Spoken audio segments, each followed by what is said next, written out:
our speakers, bringing you information about healing, is Nina T. Torres, who is a school counselor, a youth mentor, and an inspirational speaker. Overcoming challenges is a part of Nina Torres' daily existence. Her ability to translate her fighting spirit and empathy to overachieve all hallmarks of her work as a school counselor, youth mentor, and inspirational speaker. At the age of 18, Torres was at a crossroad in life where she was given two paths. One, which was a life to be lived from a bed and wheelchair. The other, a life of hope through fight, perseverance, and determination. One pathway was determined by man, while the other led by a power within. Nina shares her story of her everyday mental and physical challenges in a unique way that connects her challenges to the everyday challenges of her audience.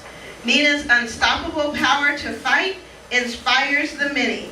Her transparent approach allows her to connect and build relationships with both adults and the youth. She is deliberate in her presentation as she shares the skills that continue to help her overcome so that others are able to win their own impossible battles. Torres' passion is felt throughout her presentation as she speaks to empower.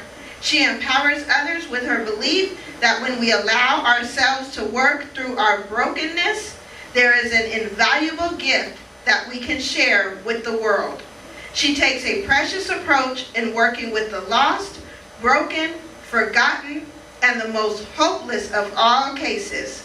She speaks with conviction of her philosophy that there is nothing that is hopeless, rather there is only hope. Give it up for Nina T. Torres as she brings you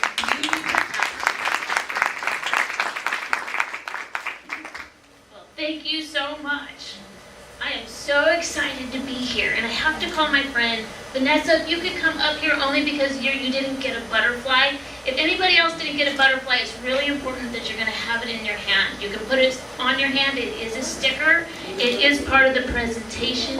And Miss Vanessa, if you could just go ahead and get one and go ahead and come sit over here. I'm telling her where to sit.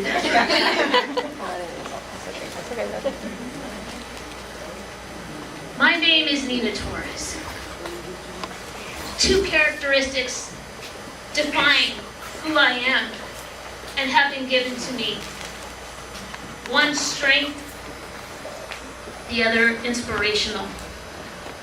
But understand that these characteristics didn't come without a great journey.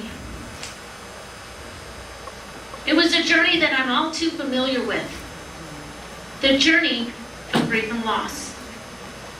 You see, I've been diagnosed since I was 18 years old with a disease that promises to steal and take away and cripple and rob me of my life.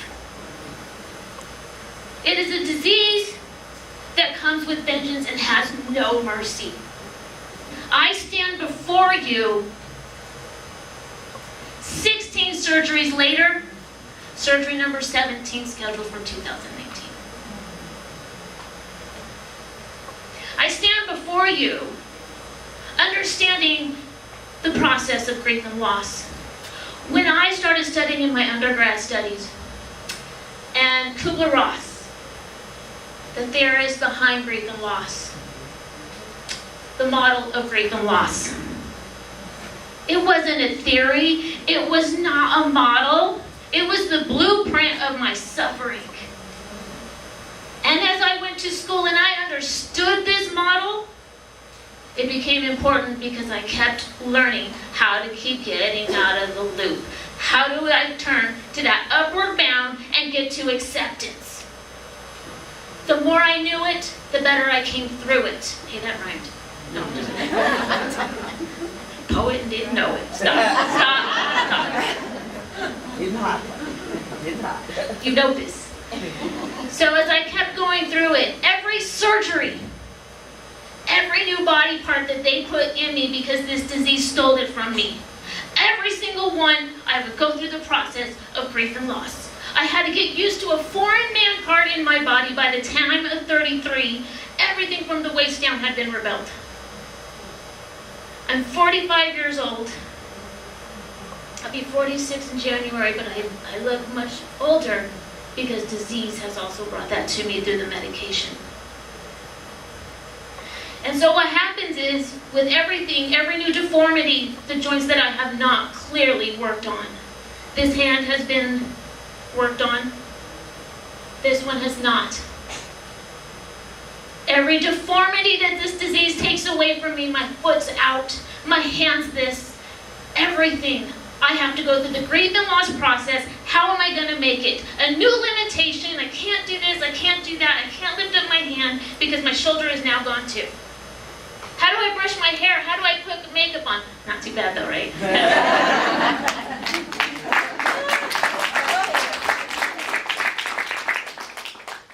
But today I want to take you through a very special journey.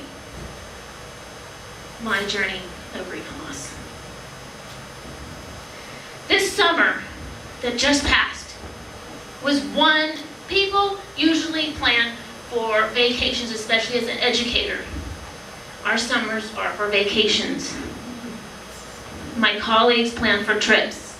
My family plans for trips to the hospital. Every year I'm in the hospital. This year I wasn't going to be. This is the one of maybe two that I can remember that I wasn't going to be in the hospital. Woo! I didn't have any plans because my son's in baseball and he has us traveling everywhere, but we were going to do something and I didn't care. Take me to back Angus, that's vacation for me. Get me out of the house, that's vacation for me. Put the sun in my face, that's a vacation for me. But that's not what happened. Got the Kleenex there because it overwhelms me. The day after we got out of work, I was very tired. I worked very hard that year. I'm going to rest. And so I did the day after. But the rest didn't become rest because it was so painful, a pain that I can't even explain. One day, just stuck in that bed. Okay. 2 days. Okay. It's been a long year. 3. It really was a long year. 4, 5, 10 straight days in bed, feeling paralyzed. I don't know what happened. My body fell apart. Every piece of me felt broken, and I couldn't move my body. I felt paralyzed. I couldn't move to the right. I couldn't move to the left. I couldn't pull myself up, and it didn't matter. No matter what I did, I was in pain laying down, standing up. It didn't matter. I suffered endlessly for 10 straight days. So I thought, maybe I have to help do something and get up. I'm in the grief and loss process. What do I do? What do I do? I know my skills. I know how to get out. So let me push through. That was my initial shock. It was my denial. This can't be happening. I'm supposed to have fun. Then the guilt came. My pain is my pain. But it should not be the pain of my family. It should not be the pain of my family. They should not have to suffer this with me. They should not be limited because of my disease, the disease I live with. And so I began to bargain. Lord, I will do anything in your name and in your will, for your will. Anything. And I've been praying to you, and I know you're there, and I have not lost my faith, but I need to see you. I don't see you, and I don't feel you, because the days never stopped the entire summer. It was a pain. I was begging out, taken to my tribe. Where are you? Help me. Pray for me. My music, my grounding, my positive thought, my gratitude. Nothing was touching this. So in that anger, I turned to the bargaining and I said, Lord, fine, okay, Lord, whatever you want, but this is what I ask of you. If anything, then please let my family learn to have fun without me. And I mean that, Lord. Let them find happiness enjoying trips and things without me. Please don't let them be a part of this bondage of this disease, please. And Lord, if you just leave me enough, mobile enough, that I could just feed myself, get myself to the shower, and get myself back in bed, I am full and I'm okay. But please grant me this. And I just felt like I was laying there, just really slow, just eating and sleeping, and my husband had to get me in and out, kind of like a caterpillar. You see, the caterpillar, all he does is just moves tiny, real slow. And he goes and he eats on the milkweed plant. Eating and sleeping, eating and sleeping. Oh, that's me, Lord.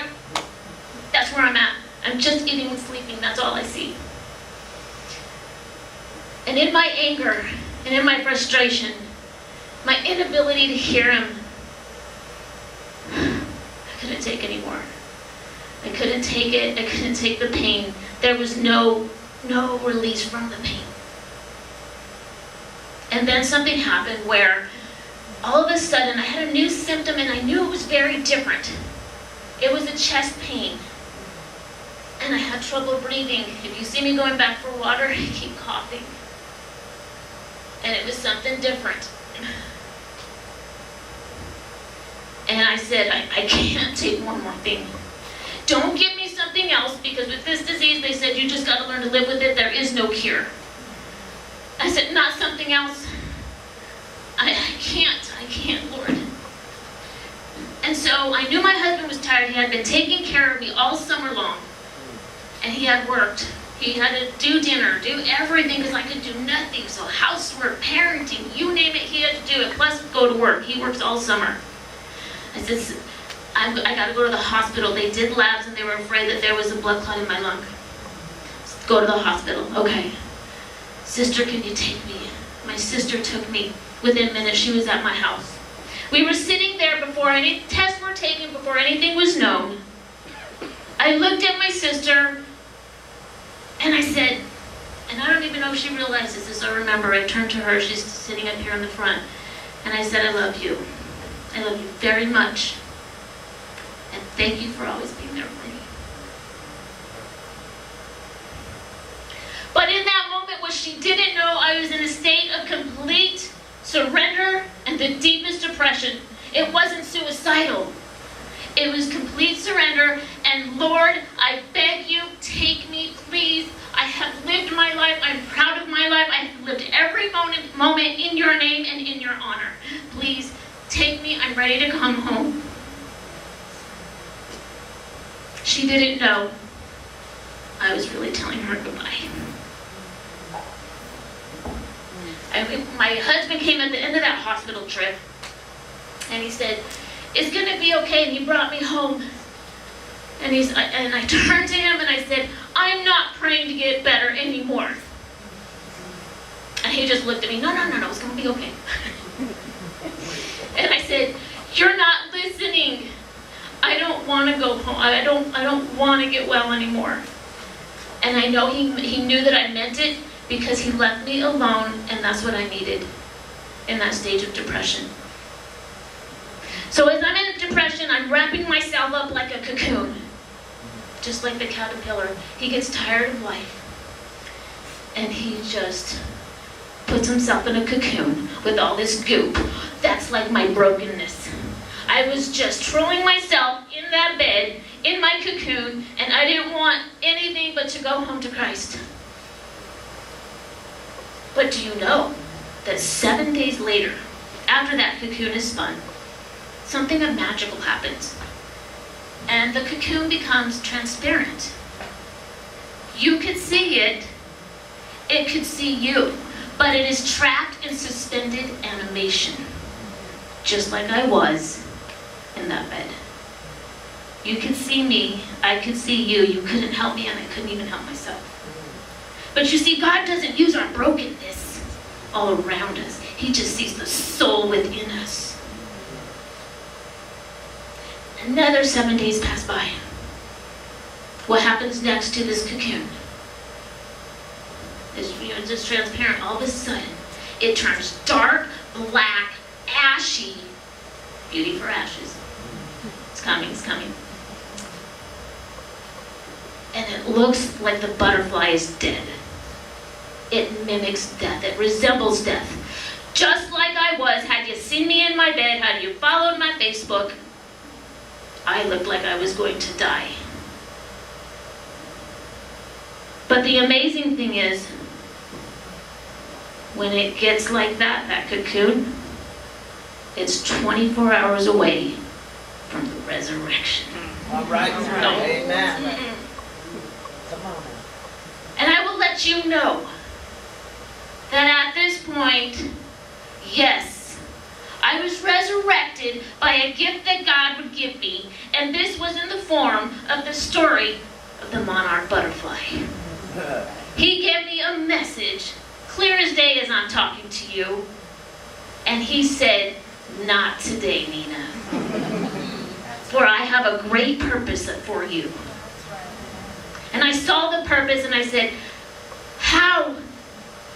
If it is your will, then yes, anything you want.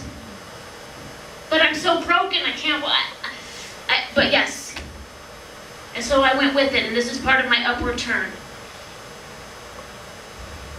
So as the butterfly now realizes, I'm going to break free from this cocoon, he starts breaking free from this cocoon. And as he is going in, he's pulling, that cocoon does not want to let him out, hence the enemy. But that butterfly fights and fights and fights. I'm getting out. And she doesn't stop until there's a crack. And there's the crack. But you see, the more that the butterfly fights against this cocoon, enzymes are being shot in the butterfly's wings. And it's making it strong. And then it breaks open just enough to get a glimpse of the sunlight. And in that sunlight, he breaks free. Another enzyme pump is released. It hardens the wings, and the deal is sealed, and all things are made new. That's good. And when this butterfly is made new, he's given like this double vision. And it's able to see things that the human eye cannot see. The spirit, the sun. And the amazing things, the butterfly becomes solar, what is the word I'm looking for? Led by the sun. And so if you know this about butterflies, the monarch butterfly in particular, will not fly unless the sun is out, because it is solar driven. That's what I was looking for. But the funny thing is, what happens next, I'm telling you, is just amazing. They're migratory. There's a great migration of the monarch butterfly. If you don't know it, look it up on YouTube. You'll be like, oh my gosh. It's true. And so billions of these butterflies are driven by the sun to Mexico in the most harshest of conditions. They're hard, kind of, like grape and moss. And when I saw this part of the story, I saw your grief and loss, for you were with me on this great migration. I saw the grief and loss of the divorced woman. I saw the grief and loss of those that have been beaten. I saw the grief of loss of the person that struggles from anxiety, that are so afraid to come out of the house that they can't even get up. I saw the grief and loss of the battered woman. I saw the grief and loss of those that lost the job. Those with family separations. The grief and loss of loneliness, of perfectionism. People are trying to be perfect when it doesn't even exist. Confidence lost because the world has told them that they are not good enough. Come on now.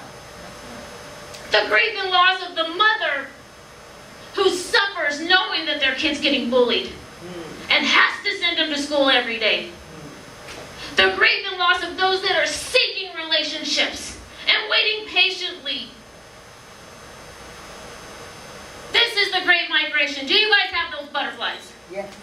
I want you to hold them up, put them on your hand, for we are the Great Migration. Because we are all here, so we are on that upward turn, and we are all here together. That's right. Let me see them. Wave them high. I can't see. Y'all have to do it for me. There you go. The Great Migration is here amongst us. And fear not, because we are the community. We are the empowering women. Because what happens with this butterfly is it goes in this migration, they go in and out, even though it is so cold, and it keeps them warm, because they are community and they are one body like we are today. So here we are. You can put the butterflies down, keep them, that's a gift. Because I want you to remember the butterfly. So as I got to this stage and I understood what happens next is that they reproduce after themselves. They go back to the very garden that their grandparents and parents were from, because they want to reproduce just like themselves. People just like themselves. Those that have made it through the grief and loss process. Like their kind. It's an amazing story. And so as I realized that, then I said, well, then that's what this is for, because you know what? I have been transformed, and that's a whole other story, so Gwen might have to have me back. Because how this story came to me is a whole other testimony. But it's a story that changed my life, because within it, God told me, He said, the butterfly is transformed. But it's not just a transformation for nothing. We are transformed so that others may learn about transformation. There is purpose, people. There is purpose in our stories and the suffering we go through. And I said, Lord, I have one question. I've been trying to write this book. You've been telling me, and I know it's been in my heart, and I know it's you. You said, write the story. And I tried all summer, but the words wouldn't flow, and I just kept stopping, and I know if it's from you, it's going to flow. And it's not, so what's going on? And He says, my daughter,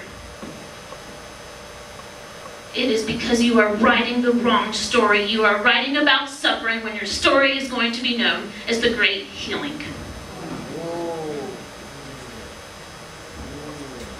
And I said, okay, I got you. I'm going to trust you 100%. They never did find out what was going on with my lungs or heart or whatever. They said everything cleared. I wasn't going to die. The good news is, they sat with us and they said, the good news is, you're not going to die. There's nothing life-threatening.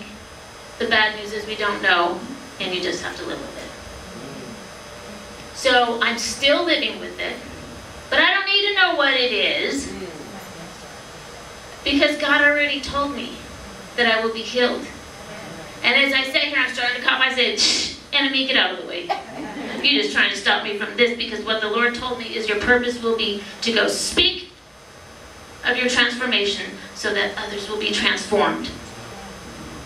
For I am the Monarch Butterfly. Thank you.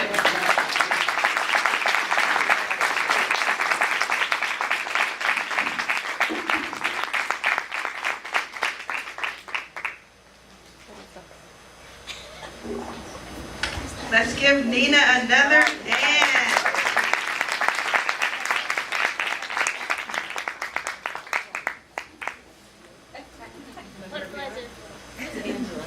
I love butterflies. And then, would you look at it? No, I can't take it. Tiffany's gonna try. Okay, I'm looking. Tiffany, are you trying? Yeah. We're flexible. We just change our Nina, roles. where's your camera? It's okay. I'm sure we Did did. somebody take for you? Oh, here's Lily. Okay. As we're finishing the photo ops, Camera. We gave you a lot today. We gave you a lot of information, a lot of encouragement, empowerment, inspiration. So sometimes at the end of that, you gotta pour just a little bit out. So if there's any questions that you have for our speakers that are here, we're gonna open the floor for a couple of minutes. If anyone has any questions, maybe they touched on something that you wanna ask more about, or more of their story. Nina, one more. So does anyone have any questions that they want to ask? Most of our panelists are still here. So I'll open it up for about a minute to see if there's any questions.